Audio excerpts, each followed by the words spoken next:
Our old friend, institutional racism. In Whitehall, the clue is in the name, perhaps. Indeed. Whitehall bosses facing allegations of racism and institutional bias. A civil service union claims white staff are twice as likely to be promoted than non-white colleagues. So this is the General Secretary of the PCS union.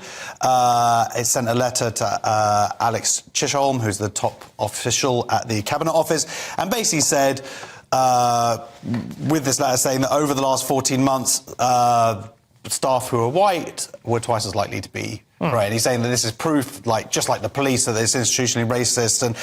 But it's quite interesting the way that he's done it, because he said, but if the difference in promotion rates are not driven by racism, what's the explanation? He's like daring him to say, what are the other factors? Like, if you cannot provide a plausible alternative explanation, what are the other explanations could be? Which is the way to ask the question. What do you say? Well, the thing is, I mean, under diversity, equity and inclusion, there's been a big push to hire more ethnic minorities, and obviously in a sort of majority white organisation like this, they've had to really try. We've seen with the RAF, they've actually sort of gone to the extent of excluding white men from some roles. So you're getting people who aren't as good as other candidates, who aren't getting there on merit, getting recruited to roles. So then obviously they're not going to perform better in those roles because they weren't better to start off with. Well, that is possible, isn't it? I mean, they haven't. We don't have that as a factual. Like, there's not been an accredited fact, right? You're talking about a kind of affirmative action. Yeah, but racism hasn't been an accredited fact either. They're looking at the outcome, absolutely, and that's the thing. So it would be important to say, for instance, if you were saying that we expect 3